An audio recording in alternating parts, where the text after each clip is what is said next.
Lektor przeczyta tekst anonimowego brata, który pokazuje, że wiele naszych ukrytych ran, lęków i gniewu może zostać uzdrowionych dopiero wtedy, gdy odważymy się spojrzeć na własne życie w świetle cierpienia Jezusa Chrystusa. Człowiek niesie w sobie rany, których nie pokazuje nikomu. Niesie wspomnienia, których się wstydzi. Niesie upokorzenia, zdrady, odrzucenie, lęk, gniew, samotność i poczucie, że nikt naprawdę nie rozumie jego historii.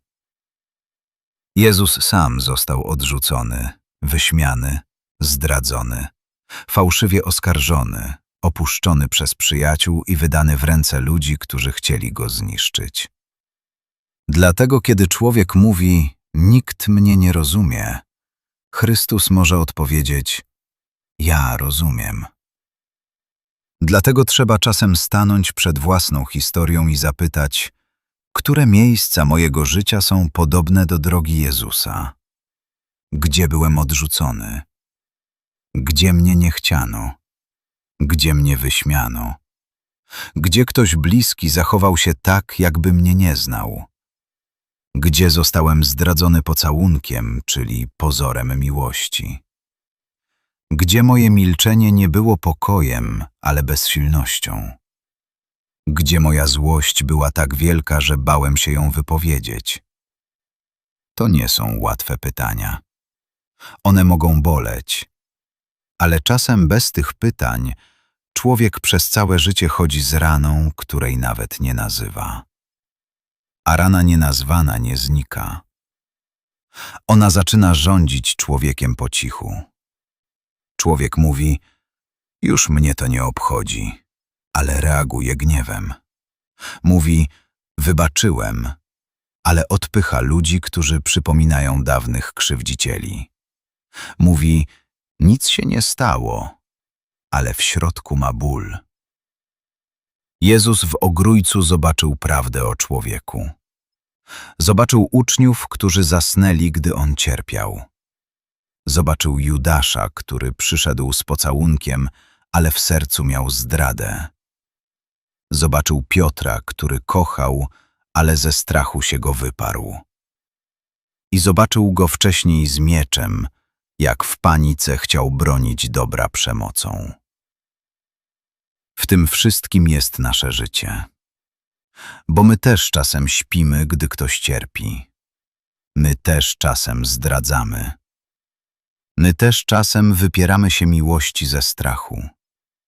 My też czasem wyciągamy miecz, bo nie umiemy poradzić sobie z własną złością. Najbardziej niebezpieczna jest złość, która przez lata nie miała prawa się odezwać. Dziecko bite, upokarzane, wyśmiewane albo ciągle uciszane nie przestaje czuć. Ono tylko uczy się chować swoje uczucia. Uczy się milczeć. Uczy się przełykać łzy, lęk i gniew. Ale po latach ta złość może wybuchać na zupełnie innych ludzi. Na męża, żonę, dzieci, przyjaciół, współpracowników. Czasem człowiek atakuje kogoś, kto naprawdę niewiele zawinił, tylko dlatego, że przypomniał mu kogoś z przeszłości. Dlatego Jezus mówi: schowaj miecz. Nie mówi: udawaj, że nie masz w sobie złości. Nie mówi: tłamś wszystko w sobie. Nie mówi: twoja rana nie ma znaczenia. On mówi: schowaj miecz, bo zraniona złość nie może być ślepo przenoszona na innych. Trzeba ją przynieść do Niego. Trzeba powiedzieć: Panie Jezu, jestem wściekły. Jest we mnie gniew, jest we mnie krzyk. Jest we mnie żal do ojca, matki, rodziny, szkoły, ludzi, którzy mnie zdradzili. Nie chcę już ranić innych tym, czego sam nie umiem unieść. To jest początek uzdrowienia. Nie pobożne udawanie, nie sztuczny spokój, nie religijna maska. Początek uzdrowienia zaczyna się wtedy, gdy człowiek przestaje kłamać przed Bogiem.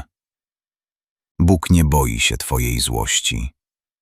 Nie zdziwi się Twoim gniewem. Nie odwróci się od Twojego bólu. Bardziej niebezpieczne jest udawanie, że nic w Tobie nie ma, bo wtedy rana zostaje zamknięta, ale nie uleczona.